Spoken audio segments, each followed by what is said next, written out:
Selamat malam Bapak Ibu, saudara-saudara yang terkasih di dalam Tuhan Yesus Kristus. Kita bersyukur malam hari ini kita boleh datang kepada Tuhan di tengah-tengah masa-masa liburan. Biarlah hati kita tetap tertuju kepada Tuhan untuk kita boleh menyembah Tuhan. Saudara-saudara, saya ingin mengajak kita untuk kita sama-sama memuji Tuhan. Kita akan menyanyikan sebuah lagu, Ku Hidup Bagimu.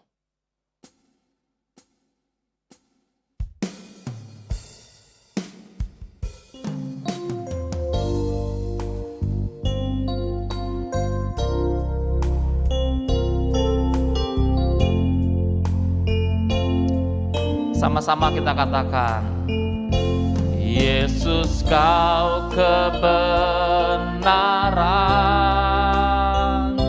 yang menyelamatkanku, kau memberikanku hidup dan pengharapan.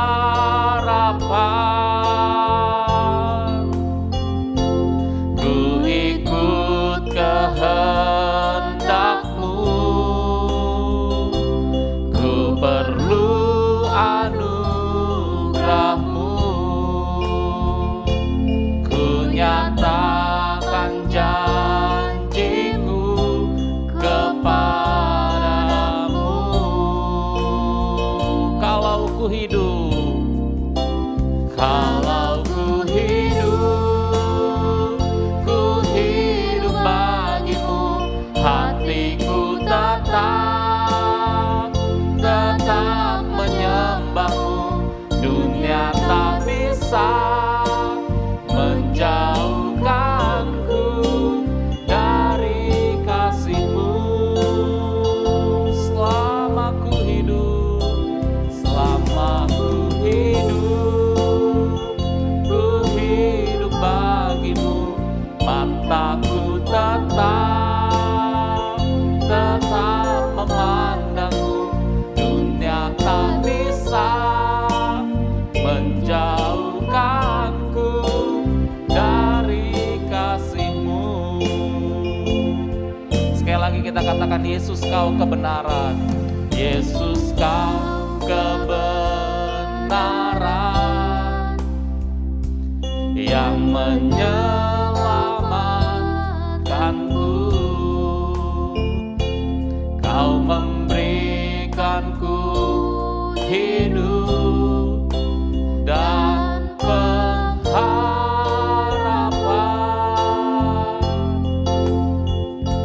Ku ikut kehendakmu, ku perlu anugerahmu,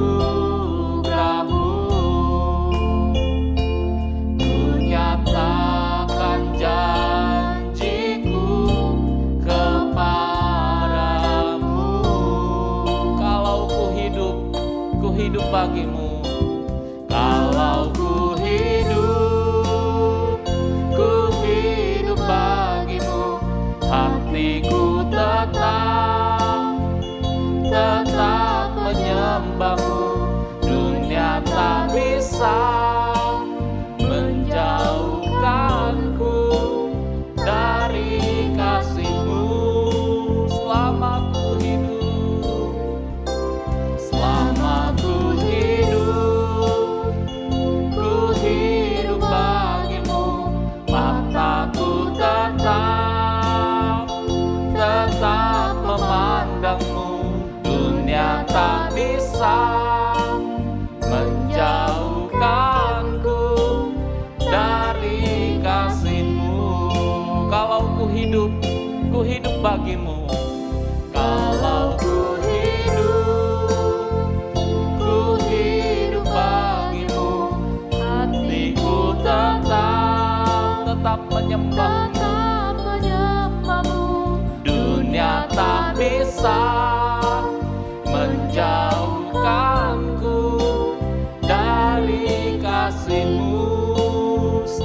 ku hidup, selama ku hidup bagimu. Mataku tetap memandangmu. Dunia tak bisa menjauhkanku dari kasih-Mu. Dunia tak bisa, dunia tak bisa menjauhkanku dari kasih. Dunia tak bisa, dunia tak bisa menjauhkanku dari kasih-Mu. Mari kita berdoa. Bapa, kami bersyukur ya Tuhan untuk malam hari ini kami boleh datang menghampiri tahta kasih karunia Tuhan, untuk kami boleh mendapatkan pertolongan kami tepat pada waktunya. Kami bersyukur, kami menyembah Allah yang hidup, Allah yang berkuasa, Allah yang hadir di tengah-tengah kami pada malam hari ini. Berkati ya Tuhan akan kebaktian doa kami pada malam hari ini. Biar bersama-sama kami boleh mengalami kehadiran Tuhan yang menguatkan, yang menghibur, yang memperbaharui setiap kami ya Tuhan. Kami menyerahkan buat kebaktian doa malam hari ini di dalam nama Tuhan Yesus Kristus. Amin. Bapak, Ibu, saudara-saudara sekalian, pada malam hari ini kita juga siapkan hati kita untuk kita bersama-sama mendengarkan firman Tuhan. Dan kita akan sama-sama menyanyikan sebuah lagu, Selidiki Aku. Kita mau katakan, Tuhan, selidiki aku, lihat hatiku, apakah aku sungguh mengasihi-Mu, Yesus.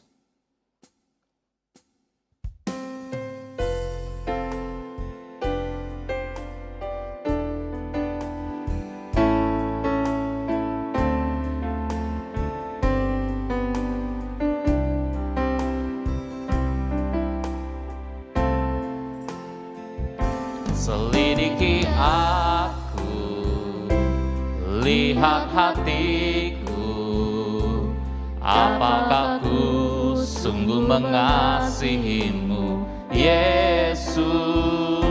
Kau yang Maha tahu dan menilai hidupku, tak ada yang tersembunyi bagi-Mu. Telah kulihat kebaikan-Mu yang tak pernah habis di hidupku.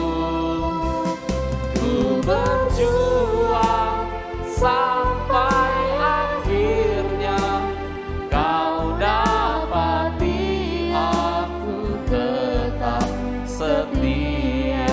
Sekali lagi, selidiki aku Tuhan, selidiki aku, lihat hatiku, apakah ku sungguh mengasihi-Mu, Yesus. Kau yang Maha tahu dan menilai hidupku, tak ada yang tersembunyi bagi-Mu. Telah kulihat kebaikan-Mu, kebaikan-Mu yang tak pernah habis di hidupku.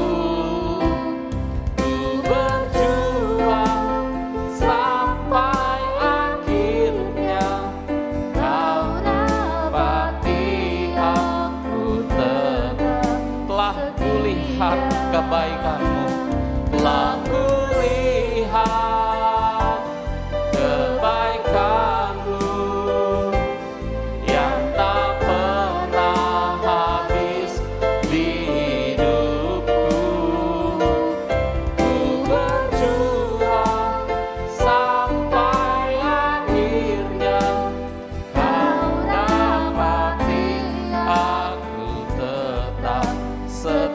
Kau dapati aku,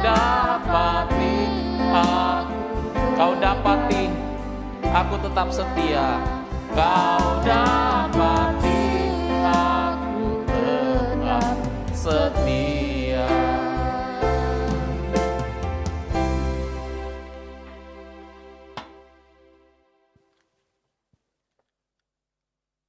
Mari kita berdoa. Tuhan, kami bersyukur kepadamu untuk saat ini. Di dalam anugerah daripada Tuhan semata yang boleh mengizinkan kami untuk kembali berdoa kepada Tuhan. Dan di dalam anugerah Tuhan semata yang boleh memberikan kami kesehatan sehingga kami boleh beraktivitas di dalam perjalanan iman kami mengikut Tuhan. Kami menyerahkan perenungan firman hari ini ke dalam tangan-Mu. Tuhan tolong dan berkati kami. Di dalam nama Tuhan Yesus kami berdoa dan bersyukur. Amin. Shalom jemaat kasih dalam Tuhan, kita bersyukur hari ini kita boleh bersama-sama berjumpa di dalam kebaktian doa. Dan kita hari ini akan membahas sebuah tema yaitu aku dan dosa kesenangan. Saya mengajak kita membuka di dalam Kolose pasal yang ketiga. Kolose pasal yang ketiga ayat yang ke-5 sampai ayat yang ke-17. Kolose 3 ayat yang ke-5 sampai dengan ayat yang ke-17. Demikianlah saya akan baca untuk setiap kita. Manusia baru. Karena itu matikanlah dalam dirimu segala sesuatu yang duniawi, yaitu percabulan, kenajisan, hawa nafsu, nafsu jahat dan juga keserakahan, yang sama dengan penyembahan berhala. Semuanya itu mendatangkan murka Allah atas orang-orang durhaka. Dahulu kamu juga melakukan hal-hal itu ketika kamu hidup di dalamnya. Tetapi sekarang buanglah semuanya ini, yaitu marah, geram, kejahatan, fitnah, dan kata-kata kotor yang keluar dari mulutmu. Jangan lagi kamu saling mendustai, karena kamu telah menanggalkan manusia lama serta kelakuannya, dan telah mengenakan manusia baru yang terus-menerus diperbaharui untuk memperoleh pengetahuan yang benar menurut gambar kaliknya. Dalam hal ini, tiada lagi orang Yunani atau orang Yahudi, orang bersunat atau orang tak bersunat, orang barbar atau orang Skit, budak atau orang merdeka. Tetapi Kristus adalah semua dan di dalam segala sesuatu. Karena itu, sebagai orang-orang pilihan Allah yang dikuduskan dan dikasihinya, kenakanlah belas kasihan, kemurahan, kerendahan hati, kelemah lembutan, dan kesabaran. Sabarlah kamu seorang terhadap yang lain, dan ampunilah seorang akan yang lain, apabila yang seorang menaruh dendam terhadap yang lain. Sama seperti Tuhan telah mengampuni kamu, kamu perbuat jugalah demikian. Dan di atas semuanya itu, kenakanlah kasih, sebagai pengikat yang mempersatukan dan menyempurnakan. Hendaklah damai sejahtera Kristus memerintah dalam hatimu, karena untuk itulah kamu telah dipanggil menjadi satu tubuh dan bersyukurlah. Hendaklah perkataan Kristus diam dengan segala kekayaannya di antara kamu, sehingga kamu dengan segala hikmat mengajar dan menegur seorang akan yang lain, dan sambil menyanyikan mazmur dan puji-pujian dan nyanyian rohani, kamu mengucap syukur kepada Allah di dalam hatimu, dan segala sesuatu yang kamu lakukan dengan perkataan atau perbuatan, lakukanlah semuanya itu dalam nama Tuhan Yesus, sambil mengucap syukur oleh Dia kepada Allah Bapa kita. Jemaat kasih dalam Tuhan, hari ini kita akan berbicara tentang aku dan dosa kesayangan. Seperti itu ya. Tema ini enggak gampang. Kenapa? Karena bicara tentang kesayangan. Setiap kita itu punya hal-hal yang kita sayangi sebenarnya. Di luar kita bicara tentang dosa. Seperti itu ya. Banyak hal yang kita sayangi. Misalkan kita sayangi boneka. Seperti itu ya. Kita sayangi pekerjaan kita.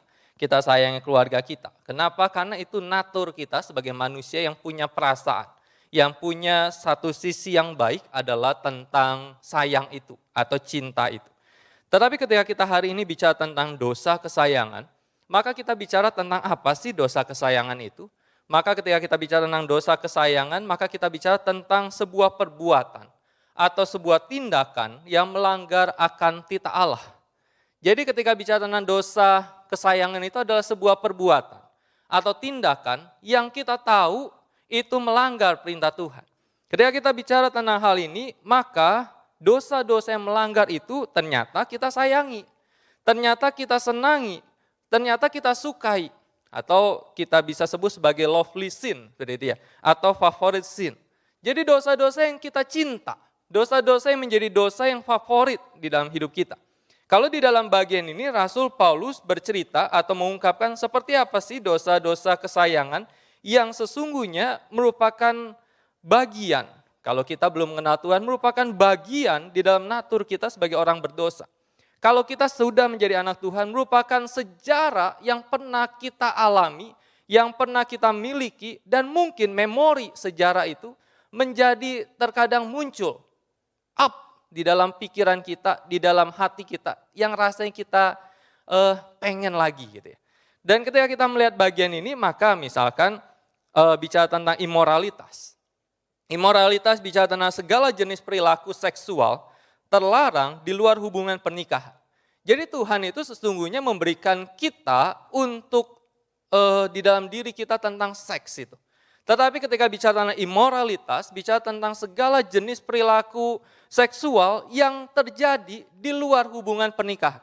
Jadi seks itu kan seksual, perilaku seksual, hubungan seksual yang harusnya dilakukan di dalam lingkup pernikahan. Tetapi kemudian karena imoralitas itu kita lakukan di luar hubungan pernikahan. Banyak hal. Kemudian najis seperti itu ya. Ketika bicara tentang najis, bicara tentang kekotoran dalam arti moral dan gaya hidup abnormal yang menyimpang. Jadi di sekitar kita banyak sekali kita bisa melihat akan hal itu. Apapun, game tiba-tiba muncul seperti gambar-gambar yang tidak benar, ataupun hal-hal yang membuat kita menyimpang secara amoralitas. Kemudian gairah. Ketika bicara tentang gairah, bicara tentang nafsu yang bejat. Dorongan yang kuat untuk tidak berhenti sampai itu dipuaskan. Jadi dorongan, nafsu itu, keinginan itu yang sampai kita harus kejar, yang sampai kita banyak hal yang kita lepaskan sampai kita puas. Terakhir pertanyaannya adalah ketika gairah itu apakah sampai muncul puas dan akhirnya kita enggak lakukan? Enggak. Ketika dipuaskan, akhirnya kita merasa ini kurang dan kita ingin mencari lagi akan kepuasan itu. Sehingga enggak pernah habisnya itu. Kemudian keinginan jahat. Keinginan atau kerinduan akan segala kejahatan yang dilarang.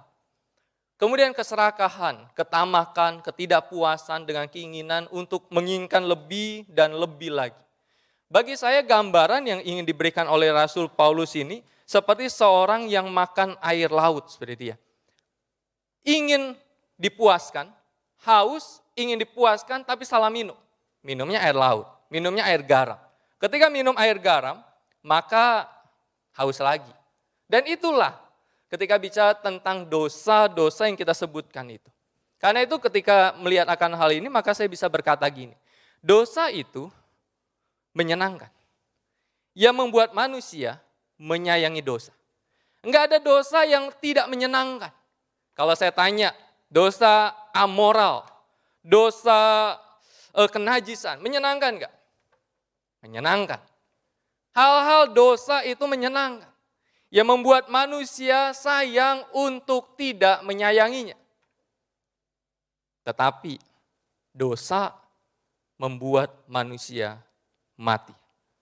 Karena itu di dalam bagian ini Rasul Paulus membuat pernyataan tanpa kompromi dan jelas tentang tuntutan seperti apa hidup sebagai orang-orang percaya itu.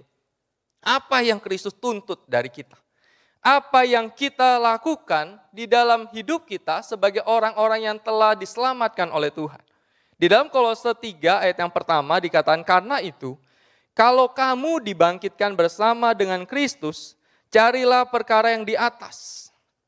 Carilah perkara yang lebih kekal. Carilah perkara yang lebih agung, di mana Kristus ada. Duduk di sebelah kanan Allah. Jadi konsekuensinya itu. Bahwa kalau kita sudah dibangkitkan bersama dengan Kristus, maka kita sebagai manusia baru, maka tujuan fokus kita adalah tujuan tentang kekekalan itu. Kalau bicara tentang tujuan kekekalan, apakah berarti kita melupakan kehidupan duniawi ini? Kehidupan di dunia ini, tanggung jawab di dunia ini, bekerja, melayani, mencukupkan kebutuhan, enggak. Tetapi di dalam semuanya itu bagian utama adalah ketika hal-hal di dunia ini bertentangan dengan apa yang menjadi kehendak Tuhan. Maka itu poinnya yang harus kita tentang. Karena itu ketika kita melihat akan hal ini, maka manusia itu mati karena dosa. Yaitu Adam dan Hawa ketika makan buah itu melanggar perintah Tuhan, mereka mati karena dosa. Tetapi manusia harus mati terhadap dosa. Bukan hanya manusia mati karena dosa, tetapi manusia harus mati terhadap dosa.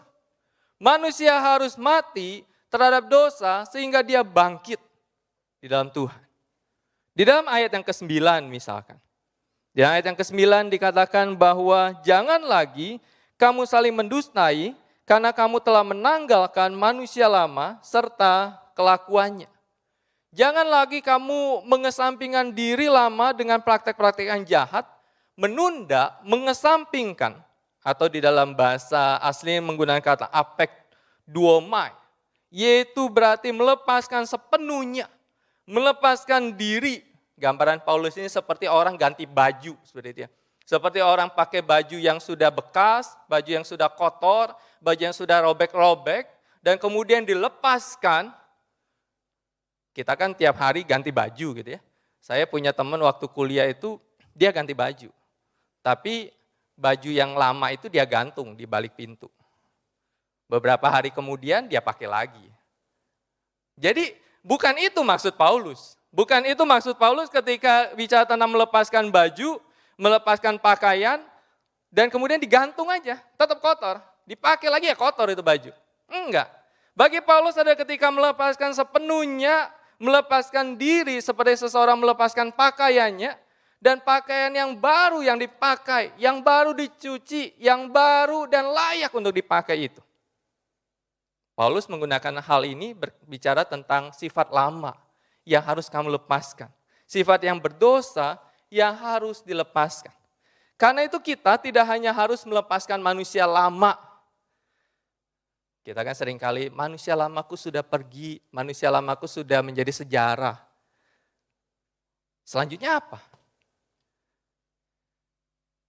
Kalau kita tiap hari lepas pakaian seperti itu ya, kemudian pastikan kita pakai pakaian yang baru. Ketika kita melepaskan manusia lama, tetapi kita juga harus mengenakan manusia baru dalam keberadaan di dalam Kristus. Itulah yang dipanggil atau itulah yang diingatkan oleh Paulus.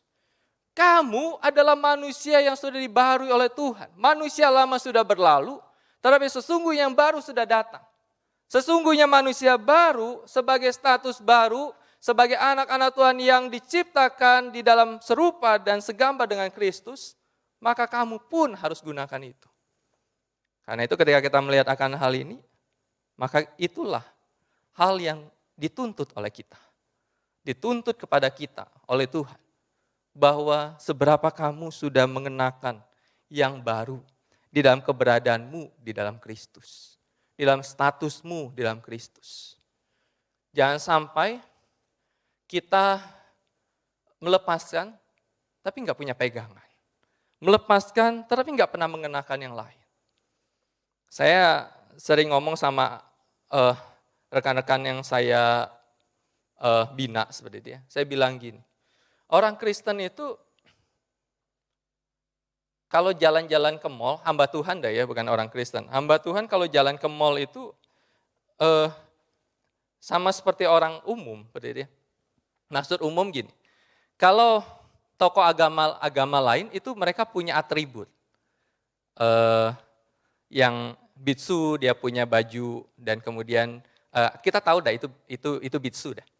Misalkan siapa gitu ya, suster, mereka pakai atribut itu. Tetapi kalau hamba Tuhan ke mall gitu ya, ke pasar, enggak ada tuh hamba Tuhan atau pendeta yang pakai toga atau pakai baju pendeta. Jalan ke mall, gue pendeta. Enggak ada. Pakai kemeja biasa, kemudian pakai celana panjang, ya sama kalau dilihat, ya sama seperti orang umum. Sehingga apa yang mencirikan seseorang itu hamba Tuhan, jemaat atau orang Kristen, maka seperti apa hidupmu tuh? Seperti apa yang kamu kenakan, bukan secara fisik. Karena memang kita nggak punya kebiasaan mengenakan atribut-atribut, ya minimal salib seperti itu ya. Tapi banyak orang Kristen juga nggak pakai salib. Tetapi hidupmu seperti apa? Karena itu ketika kita melihat akan hal ini, maka firman yang memenuhi hidup memiliki efek pengudusan atas kehidupan orang percaya. Jadi kita nggak bisa lepas tuh. Ketika kita bicara bahwa kita mengenakan hal yang baru dalam keberadaan dengan Kristus, kita nggak bisa melepaskan diri dari konsep tentang firman itu. Firman yang memenuhi hidup kita, yang memiliki efek pengudusan atas hidup orang percaya. Firman itu yang terus memproses kita.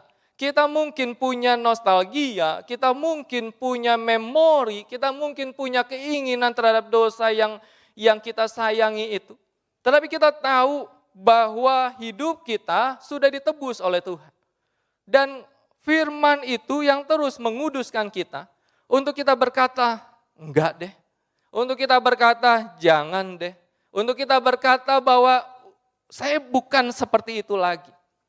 Dengan apa? Dengan firman. Karena itu ketika kita melihat akan hal ini, maka kalau kamu mau lepas dari dosa yang kamu nikmati atau kesenanganmu itu, kamu gak bisa lepas dari yang namanya firman. Benernya. Ada orang Kristen berkata, itu kiat kuno seperti dia.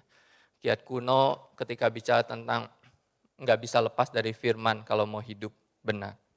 Untuk orang-orang Kristen seperti itu saya mau tanya gini. Lalu kalau nggak pakai Alkitab, pakai apa lagi untuk membuat kamu hidup kudus di hadapan Tuhan?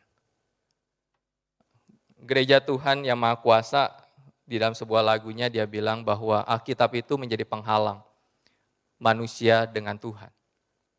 Nah itu sesat parah seperti dia. Udah sesat parah seperti dia. Kenapa? Karena banyak orang Kristen itu Alkitabnya itu pasti ada. Apalagi di zaman teknologi sekarang, Alkitab itu ada di handphone. Alkitab minimal di rumah ada 1. Tetapi pertanyaannya adalah, seberapa kita menggumulkan firman di dalam hidup? Saya ngomong sama anak binaan saya bilang gini, jadi hamba Tuhan itu gampang. Jadi hamba Tuhan itu bisa gampang, bisa susah di zaman sekarang. Jadi hamba Tuhan itu gampang kalau jemaatnya atau orang Kristen itu nggak suka baca Alkitab. Itu gampang. Jadi hamba Tuhan kan banyak kan ya. Kalau bahasa saya itu banyak hamba-hamba Tuhan karbitan. Pintar ngomong, tahu 1 ayat, khotbah. Dan disukai, itu gawatnya di situ. Jadi hamba Tuhan itu gampang kalau jemaatnya nggak suka baca Alkitab. Dengar, dan gawatnya adalah kalau jemaat menganggap apa yang katakan hamba Tuhan itu pasti sesuai dengan kehendak Tuhan atau sesuai dengan firman Tuhan. Kenapa? Karena nggak suka baca. Tetapi jadi hamba Tuhan di zaman sekarang itu juga bisa susah. Ketika jemaat itu suka baca Alkitab. Sudah tahu isi Alkitab.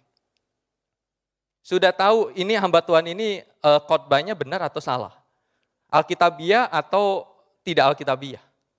Nah, kita itu jadi jemaat yang mana nih? Yang buat hamba Tuhan gampangan atau buat hamba Tuhan itu susah karena kita suka baca Alkitab. Kalau kita bicara tentang mau bebas dari dosa kesenangan, maka kita nggak bisa lepas dari yang namanya menggumulkan Alkitab. Menggumulkan firman. Bukan cepat-cepatan baca Alkitab sudah selesai, siapa yang sudah selesai 1 kali, 2 kali, enggak sebatas itu. Tetapi seberapa kamu baca dan hidupkan firman itu. Kemudian yang kedua, ayat 11 dan 15 dikatakan, dalam hal ini tiada lagi orang Yunani atau orang Yahudi, orang bersunat atau orang tak bersunat, orang barbar atau orang skit, budak atau orang merdeka. Kata tiada lagi, tidak lagi, itu tidak mengartikan bahwa Paulus itu mentiadakan status budak atau merdeka, seperti atau meniadakan status karakteristik atau ras Yunani atau Yahudi. Enggak. Tetapi bagi Paulus ketika dia ngomong gini, dia katakan bahwa Tetapi Kristus adalah semua dan di dalam segala sesuatu.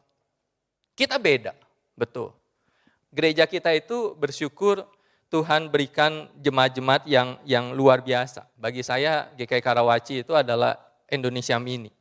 Kenapa? Karena kita berlatar belakang banyak suku seperti itu ya. Ada suku dari daerah Kupang, ada Nias, ada Papua. Dulu pernah beberapa tahun yang lalu ada sekitar belasan jemaat kita itu dari Papua. Dan ada suku-suku yang lain yang kita bersama-sama di sini. Dan ketika melihat akan hal ini, maka kita melihat bahwa di dalam Kristus itu, ya memang ada beda secara fisik. Ya memang itu nggak bisa kita tutup. Tetapi di dalam Kristus, kita satu di dalam Kristus. Karena itu komunitas, itu sangat penting bagi kita jika kita ingin tumbuh sebagai umat Tuhan. Saya ngomong lagi sama orang yang saya bina. Saya bilang kalau jadi orang Kristen itu, kalau nggak mau berkomunitas, kerasnya saya bilang lebih baik nggak usah jadi orang Kristen. Kenapa? Karena panggilan orang Kristen itu berkomunitas. Panggilan orang Kristen itu nggak individu. Panggilan orang Kristen itu nggak sendiri-sendiri. Panggilan orang Kristen itu nggak ini gue itu lo, ini saya itu kamu. Enggak, ini kita. Panggilan orang Kristen ini adalah bicara tentang komunitas. Memang satu panggilan kita secara individu adalah ketika bicara tentang keselamatan. Keselamatan itu individu, antara kamu dengan Tuhan. Di luar itu kita bicara tentang komunitas. Dan komunitas itulah yang sangat penting bagi kita. Jika kita ingin tumbuh sebagai umat Tuhan. Tumbuh untuk bersama-sama merasakan pemeliharaan Tuhan di dalam hidup kita. Teman-teman, saya sangat meyakini kalau orang enggak hidup di dalam komunitas anak-anak Tuhan, resiko untuk dia jatuh kepada dosa kesenangan itu akan lebih besar. Dosa kesenangan apapun gitu ya. Maka cenderung terjadi ketika kita sendiri. Misalkan, pornografi. Pornografi itu sangat jarang dilakukan nonton bersama-sama. Ya kan? Pornografi itu nonton film porno gitu ya. Itu dilakukan ya sendiri. Ya ada mungkin yang nonton bersama-sama, tapi sendiri, nggak ada orang, anak remaja misalkan, atau anak pemuda, atau orang dewasa, nggak mungkin nontonnya sama pasangan, nggak mungkin. Nontonnya sendiri, nggak ada orang, rahasia, dan dia jatuh di situ. Sehingga ketika orang mau sendiri, resiko jatuh itu lebih besar. Karena itu kita perlu komunitas. Komunitas yang bersama-sama. Saya berpikir bahwa gereja itu bukanlah komunitas orang-orang kudus. Gereja itu adalah komunitas, kalau dosen saya bilang gereja itu adalah komunitas seperti bengkel. Mobil-mobil rusak yang datang, mobil-mobil rusak yang diperbaiki, mobil-mobil rusak yang mengakui bahwa dirinya rusak, mobil-mobil rusak yang mengharapkan ketika dia keluar dia lebih baik. Itulah komunitas gereja. Komunitas gereja bukanlah komunitas orang-orang kudus yang tanpa dosa. Komunitas gereja adalah komunitas orang-orang yang terus dibaharui oleh Tuhan. Saya mengutip satu perkataan dari Raditya Olona. Dia dipanggil pulang oleh Tuhan beberapa hari yang lalu, tetapi ada satu perkataan dia yang bagi saya penting untuk kita. Dia berkata gini, kalau mau ikut Tuhan, fokuslah bukan follow your heart, tapi give your heart all to Him. Dengan menyangkal keinginan untuk memuaskan diri dan fokus kepada kemuliaan Tuhan. Itu panggilan kita. Panggilan kita bukan memuaskan diri, tetapi panggilan kita untuk kemuliaan Tuhan. Teman-teman, jemaat yang kasih dalam Tuhan, besok kita akan memperingati kenaikan Tuhan Yesus. Kenaikan Tuhan Yesus itu membawa kita, menyadarkan kita bahwa hidup kita itu ada tujuan, ada amanat agung. Dibandingkan kita menikmati dosa kesenangan, dosa kesayangan, yang ujung-ujungnya pasti penghukuman. Gitu. Maka kita dipanggil untuk mengemban sebuah tugas, yaitu amanat agung. yang Tuhan berikan bagi kita. Minggu kemarin Guru Lucia berkata bahwa panggilan kita itu untuk memberitakan Injil. Ya, itu panggilan kita. Panggilan kita sebagai anak-anak Tuhan bukan lagi menikmati dosa, bukan lagi tanpa arah, tetapi kita punya arah yang jelas, yaitu memberitakan Injil, membawa amanat agung Tuhan. Supaya apa? Supaya nama Tuhan dimuliakan. Supaya apa? Semu Lucia berkata, supaya ketika kita pulang kepada Tuhan, kita enggak bawa dengan tangan hampa, enggak bawa apapun. Tetapi kita bawa sesuatu, pekerjaan kita untuk Tuhan selama di dunia ini.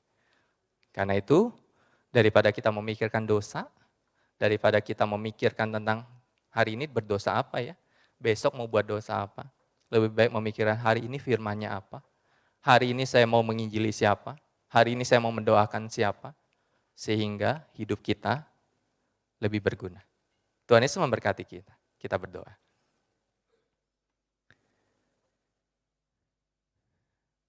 Tuhan Yesus, terima kasih untuk saat ini. Bapa, Engkau tolong kami. Mungkin ada di antara kami yang masih memiliki dosa kesenangan. Dosa yang kami nikmati. Dosa yang selama ini kami tidak mau lepaskan. Dosa yang begitu kami sukai. Tetapi Tuhan, biarlah ketika kami menyadari diri kami adalah anak-anak Tuhan, kami hidup di dalam Tuhan, kami hidup dengar-dengaran akan firman Tuhan, kami hidup di dalam komunitas anak-anak Tuhan, dan kami hidup untuk memberitakan kabar baik Tuhan kepada orang-orang yang tidak mengenal Tuhan. Itu tujuan kami. Tujuan kami sebagai orang-orang yang diselamatkan bukan lagi memiliki dosa kesenangan, tetapi tujuan kami sebagai orang-orang yang diselamatkan adalah untuk memuliakan nama Tuhan. Melalui hidup kami, melalui relasi di dalam kehidupan gereja umat-Mu, dan melalui pemberitaan Injil yang kami lakukan untuk kemuliaan Tuhan. Terima kasih Bapa, di dalam nama Tuhan Yesus kami berdoa. Amin. Tuhan Yesus memberkati.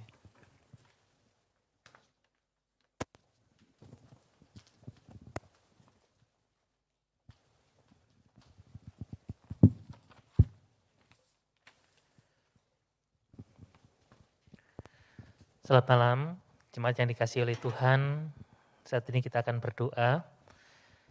Namun sebelumnya, mari kita naikkan satu pujian, yaitu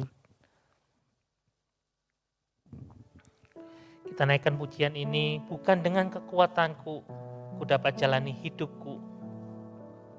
Kita dapat menjalaninya karena kita bersama dengan Tuhan. Kaulah harapan.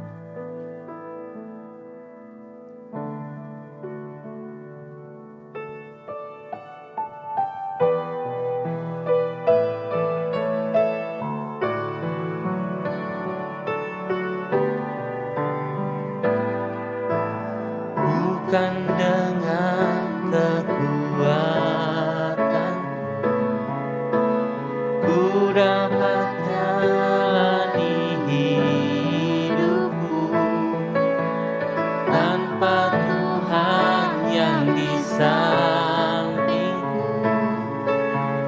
Ku tak mampu sendiri. Engkaulah kuatku yang menopangku, ku pandang wajah-Mu dan berseru, pertolonganku datang dari-Mu. Peganglah tanganku, jangan lepaskan, Kaulah harapan dalam hidupku. Sekali lagi kita pujikan pujian ini.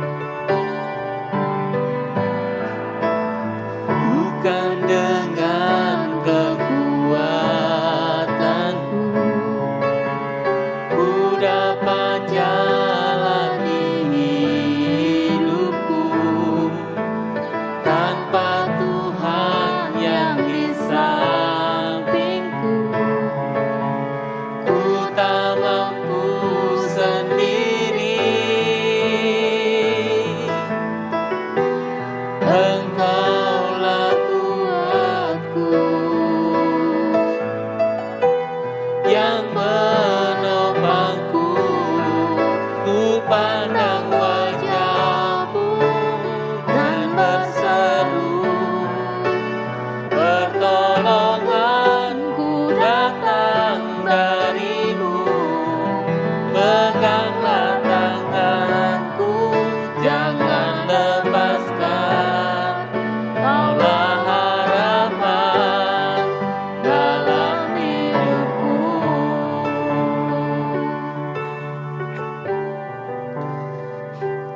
Bapak Ibu yang dikasihi oleh Tuhan, mari kita bersyukur saat ini. Kita mendapatkan kasih di hadapan Tuhan, menjadi anak-anak Tuhan. Hidup kita dapat mengalahkan dosa ketika ada Tuhan yang memberikan kekuatan di dalam hidup kita. Hidup kita tidak berfokus pada kesenangan kita sendiri, tapi hidup kita dapat berfokus kepada kemuliaan Tuhan ketika kita menyerahkan hidup kita sungguh-sungguh pada Tuhan. Marilah kita berdoa kepada Tuhan saat ini. Biarlah kita setiap orang itu mempunyai satu penyerahan diri yang sungguh-sungguh di hadapan Tuhan. Dan hidup yang memuliakan Tuhan. Bukan untuk kesenangan kita. Mari kita berdoa. Bapa, kami bersyukur untuk anugerah-Mu di dalam kehidupan kami. Ketika Engkau menyelamatkan kami dari orang-orang yang berdosa. Menyelamatkan kami yang dulunya hidup kami hanya mementingkan diri kami sendiri.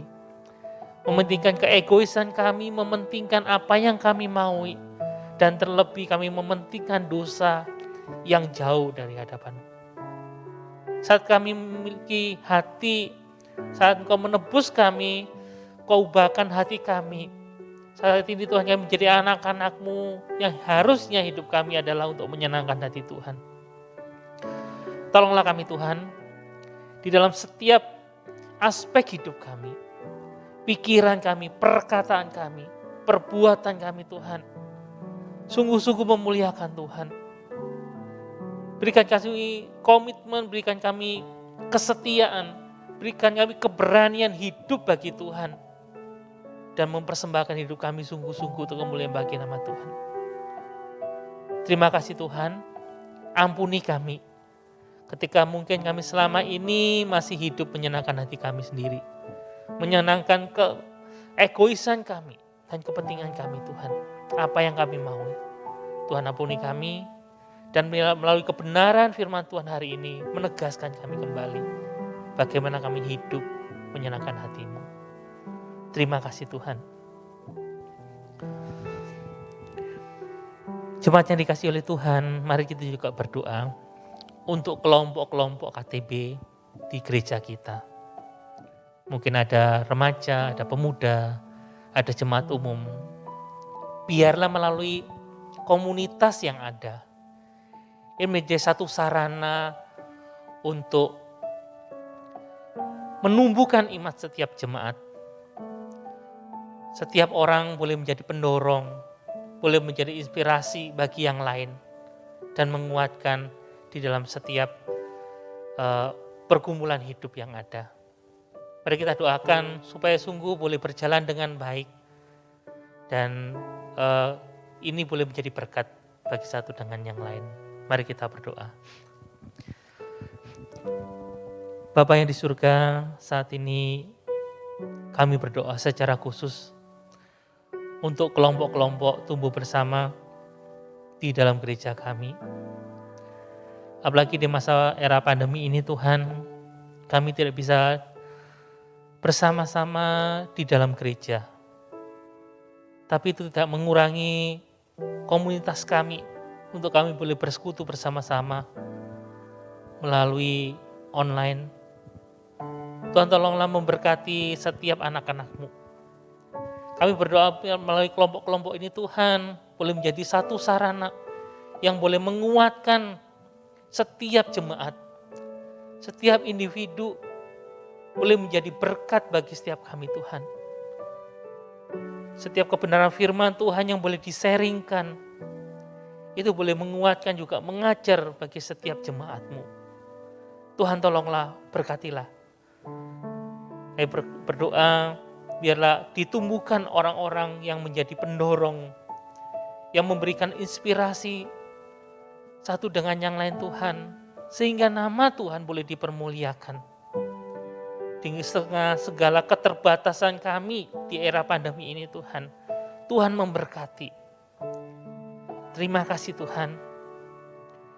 Kami mengucap syukur di dalam nama Tuhan Yesus. Jemaat yang dikasihi oleh Tuhan, mari saat ini kita juga berdoa. Berdoa, mari kita doakan untuk pelayanan setiap hamba-hamba Tuhan di tempat ini. Kita juga doakan bagi para majelis yang terpilih. Biarlah sungguh mereka diberikan hikmat oleh Tuhan. Diberikan kerohanian yang baik. Mengerti akan kehendak Tuhan di dalam setiap pelayanan yang ada. Mari kita berdoa. Tuhan, saat ini kami berdoa secara khusus sebagai hamba-hamba-Mu di tempat ini. Baik pendeta maupun juga guru Injil yang ada. Tuhan berkatilah. Di dalam mempersiapkan kebenaran firman Tuhan yang akan ditaburkan. Biarlah Tuhan memberikan hikmat yang daripada Tuhan. Supaya sungguh-sungguh kebenaran firman Tuhan itu boleh menjadi berkat bagi setiap jemaat yang ada. Tuhan, kami juga berdoa bagi majelis yang melayani. Majelis yang terpilih, biarlah sungguh Tuhan berikan kemampuan oleh Tuhan. Tuhan perlengkapi di dalam pelayanan yang ada. Di dalam masa yang sulit ini Tuhan. Tuhan tetap berikan ide-ide yang baik. Berikan kesehatian Tuhan.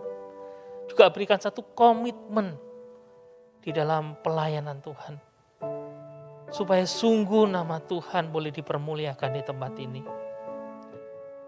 Berkatilah Tuhan untuk setiap pergumulan yang ada. Setiap masing-masing hamba Tuhan.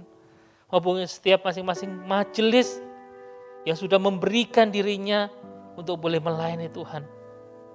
Berkatilah dengan segala kelimpahan daripada Tuhan. Hikmat daripada Tuhan. Supaya boleh melayani dengan baik. Terima kasih Tuhan, kami mengucap syukur, menyerahkan doa kami. Di dalam nama Tuhan Yesus, kami sudah berdoa. Jemaat yang dikasihi oleh Tuhan, mari kita juga doakan untuk pemerintah. Secara khusus di dalam mengambil kebijakan untuk liburan yang cukup panjang di masa Lebaran ini. Kita doakan supaya pemerintah mempunyai satu hikmat yang daripada Tuhan untuk menekan daripada pertumbuhan COVID. Kita juga doakan bagi setiap masyarakat mempunyai satu kesadaran yang baik. Kalau kita lihat di berita, masih banyak orang yang tidak disiplin di dalam menjaga dirinya maupun juga menjaga orang lain. Tidak mengenakan protokol kesehatan dan sebagainya. Atau banyak kerumunan yang terjadi. Kita doakan supaya Tuhan memberikan kesadaran. Yang ketiga, kita juga doakan untuk proses vaksinasi. Biar boleh berjalan dengan baik. Dan setiap masyarakat yang mengikuti juga mempunyai satu kesadaran yang baik supaya mereka juga boleh mengikutinya ini dengan baik. Mari kita berdoa. Bapa yang di surga, saat ini kami berdoa secara khusus mendoakan bagi bangsa dan negara kami. Di masa liburan ini Tuhan, mungkin pemerintah mempunyai satu kebijakan-kebijakan. Biarlah sungguh Tuhan tolong memberkati setiap pemerintah. Supaya boleh memberikan satu kebijakan yang baik. Di dalam menanggulangi COVID di masa pandemi ini Tuhan. Tetapi kami juga berdoa bagi setiap masyarakat. Biarlah masyarakat juga mempunyai satu kesadaran. Mempunyai satu kedisiplinan yang baik. Di dalam mengikuti protokol kesehatan yang boleh disampaikan oleh pemerintah. Sehingga mereka pun juga boleh menjaga dirinya, juga menjaga orang lain. Kalau kami lihat Tuhan, di beberapa tempat masih ada kerumunan-kerumunan yang ada. Tuhan tolonglah, berkatilah bangsa kami Tuhan. Masalah ini menjadi masalah yang mungkin dihadapi oleh seluruh dunia. Tetapi Tuhan, bagian diri kami, biarlah setiap kami Tuhan mempunyai satu kesadaran supaya dapat menjaga itu dengan baik supaya tidak bertambah COVID yang ada Tuhan. Tuhan tolonglah, berkatilah. Tuhan kami juga berdoa bagi proses vaksinasi yang masih berjalan hingga saat ini. Biarlah waktu-waktu ke depan juga semakin banyak masyarakat yang akan ambil bagian di dalamnya. Bagi vaksin yang disediakan, Tuhan juga memberkati supaya boleh disediakan cukup untuk semuanya. Terima kasih Tuhan. Kami mengucap syukur untuk setiap pokok-pokok doa yang kami naikkan di hadapan Tuhan. Jemaat yang dikasihi oleh Tuhan, mari kita juga berdoa untuk setiap pergumulan kita secara pribadi di hadapan Tuhan. Saya berikan waktu 1-2 menit. Jemaat yang dikasihi oleh Tuhan untuk boleh menyampaikan doa itu di hadapan Tuhan. Mari kita berdoa.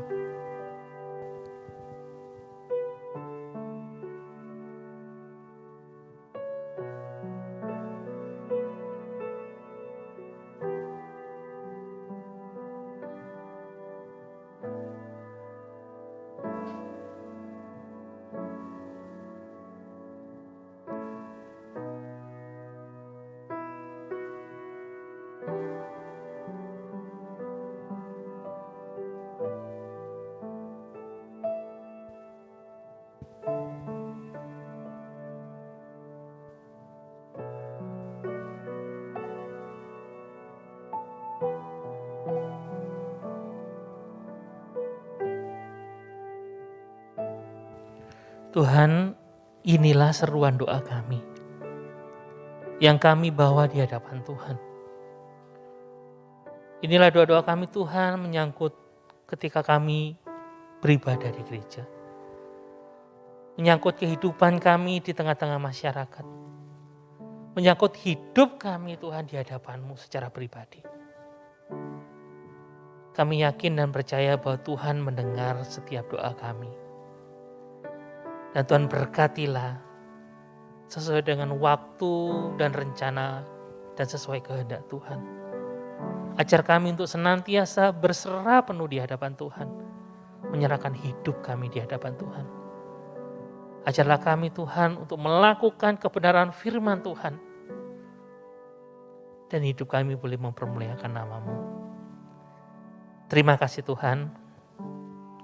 Kami sudah berdoa dan menyerahkan doa ini di dalam nama Tuhan Yesus Kristus. Kami sudah berdoa dan mengucap syukur. Amin. Jemaat yang dikasihi oleh Tuhan, kita akan mengakhiri untuk kebaktian doa hari ini. Mari kita akan naikkan pujian Bapa terima kasih.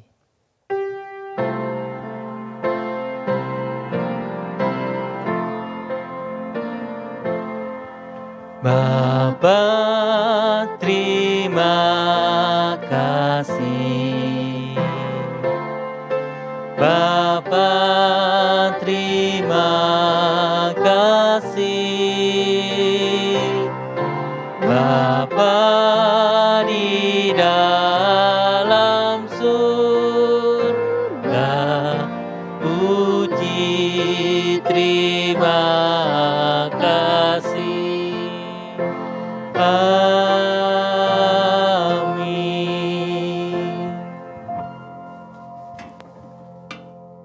Mari kita berdoa. Bapa, kami bersyukur kepadamu untuk kebaktian doa pada malam ini.